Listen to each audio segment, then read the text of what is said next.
잘 다스리는 장로들은 배나 존경할 저로 알되 말씀과 가르침에 수고하는 이들에게는 더욱 그리할 것이니라.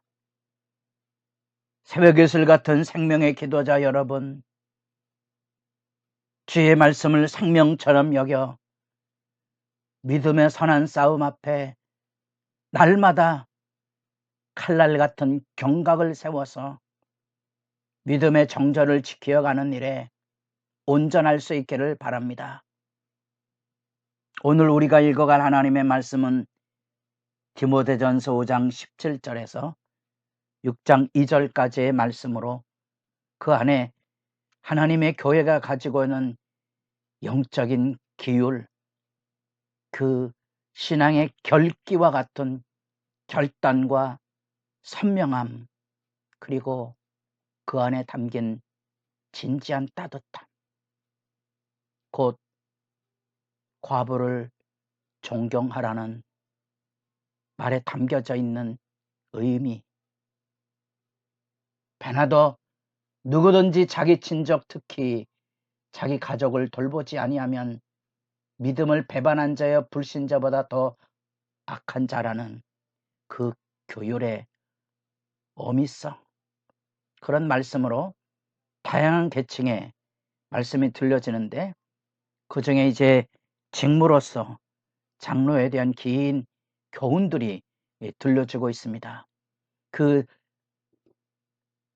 과부를 존중하는 것만큼 장로도 존중되어야 되는 말, 아마 우리 시대 안에 교회 안에도 여전히 장로님들 뿐 아니라 우리 시대 안에 가장 취약한 부분인 나그네, 과부, 소외자들, 아마 사찰 집사님이나 권사님들이 아마 여기에 대조될 수 있을지는 모르지만 존중됩니까?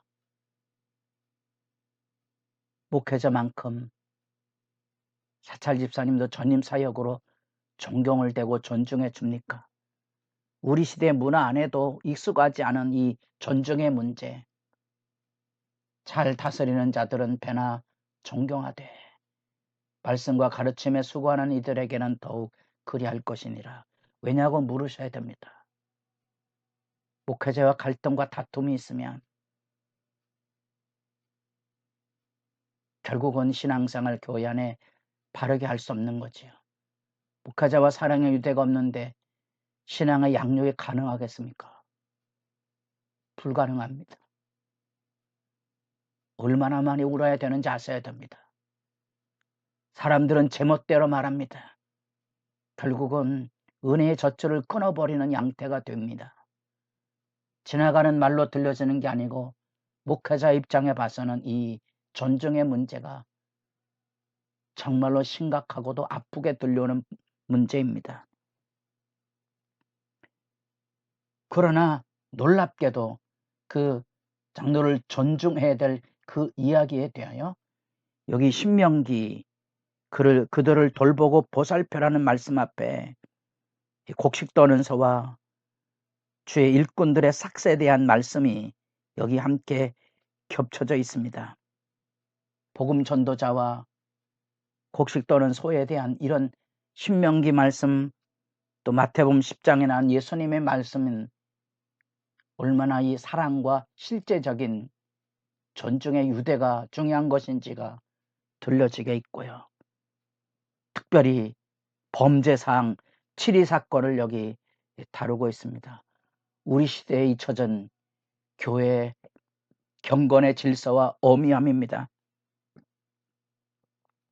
고발건을 어떻게 다룰 건지, 7.2는 어떻게 할 건지, 편견과 불공평 없이 하나님과 예수 그리스도와 천사들 앞에서 이 공정한 7.2 사건을 이룸으로써 모든 사람 앞에 낱낱이 공공으로 밝혀서 마치 일벌백계 하는 엄중함으로 교회의 온전함 회복시키려는 애정과 진지한 경건의 열심이 여기 담겨져 있습니다. 고발에는 두세 증인 없이 섣부르게 치리 문제에 언급이 되지 않게 하고, 그것은 많은 무고와 음해로 인하여서 인간들이 저지르는 만행으로 교회의 권위가 떨어질 수 있기 때문에 그렇습니다. 그러나 분명한 죄목이 드러나거든 엄하게 꾸짖어야 됩니다. 자세히 살펴서 모든 사람 앞에 두렵도록 일깨울 필요가 있다는 사실입니다. 그것이 바로 하나님 앞에 심판하는 배경처럼 의미를 가져서 단순히 잘못에 대한 회개나 징계를 그넘어 교회가 온전히 회복되고 있다는 영적인 공감대가 함께 서 있기를 원하고 있는 거죠. 진정한 하나님 앞에서의 두려움을 통하여 여기 하나님과 그리스도 예수와 택하심을 받은 천사들 앞에서 내가 엄히 명하노니 엄정한 규율에 편견과 불공평 없는 치리의 정결함이 여기 들려지고 있고요. 그것에 대하여 디모데에게 교회 일꾼들을 세우는 것과 디모데가 해야 될 역할의 막중함, 급하게 안수하지 말고 주님의 일꾼들을 신중하게 세워야 되고, 베나도 경계로 삼아서 죄에 동참하지 말고 거룩함을 보존할 것을 일깨워 주고 있고요. 그 가운데서 자연스럽게 디모데에게 물만 마시지 말고 포도주를 함께 병용하라는 따뜻하고 융통성 있는 이야기를 지금 권면하고 있습니다. 거짓 가르침으로 인한 분열이 교회에 있고요. 계시록에는 특별히 에베소 교회에 이 문제가 일어났던 것을 기억합니다. 그것으로 인하여 비교적 심약한 존재로 그려지고 있는 디모데가 스트레스로 인하여 과도한 건강을 잃지 않게 하기는 권면이 그곳에 드러나 있습니다.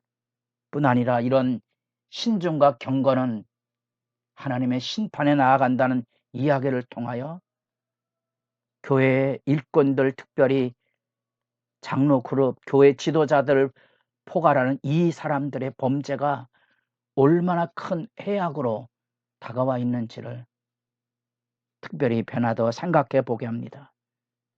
교회는 언제나 이런 사건을 통하여 엄한 두려움과 바른 일꾼을 세워가고 진지하게 일꾼을 택해야 하고 반천에 회개하고 정결함으로 성숙되어가는 장면에 대한 열망이 이 우리 시대에 무너진 교회의 치리 문제 앞에 다가와 있는 말씀의 교훈입니다. 6장으로 돌아가면 시대적인 상황으로서 주인과 종에 대한 얘기가 나옵니다. 불과 130년 전만 해도 우리 시대에도 양반 싼 놈이 있었고, 선교사들이, 성도 중에 양반들이 가마 타고 예배 오는 것에 대하여 그 많은 일들이 쉽지 않았다는 기록이 있습니다. 우리 시대에 보면 어처구니 없다고 여겨지겠지만 우리 시대 안에도 어처구니 없는 일들은 우리 생활 곳곳에서 일어납니다. 특별히 주로 노예계층의 복음 전도가 많았기 때문에 예수 믿는 종으로서 믿지 않는 주인을 우습게 여기거나 교회 안에서 같은 형제라고 경홀히 여기지 않도록 마치 주 안에 있는 자녀가 베나더 부모님께 잘하듯이 주 안에 있는 종들은 베나더 주인에게 바른 섬김을 가지라는 지침이 여기 그려져 있는 거죠. 그래서 예수 믿지 않는 주인이라도 존대하거나 선한 영향력을 갖도록 힘쓸 뿐 아니라 믿음을 가진 주인에게는 노예로서 종으로서 함부로 형제처럼 막대하지 않기를 원하는 배려가 그곳에 담겨져 있습니다. 우리 시대 안에 종과 주인이 예수 안에서 하나 된 아름다운 금산교회 이야기가 들려오고 있지 않습니까? 진정한 아름다움의 모습은 신앙 안의 사로 섬김입니다. 교회의 온전함에 대한 이야기를 하고 있다는 거 잊지 마십시오. 거룩한 질서를 지키는 일은 쉬운 일이 아니며 장로와 더불어 과부도 존중되는 이 신앙의 진실과 더불어 죄 문제를 엄격하게 꾸짖어서 치리함으로 정결함에 이르고 하나님의 심판이 지금 교회를 통하여 서 있는 이 경건의 오미함이 드러나야 될 뿐 아니라 예수 믿는 사람들이 사회 봉사와 섬김에 있어서 아름다운 향기를 가질 수 있도록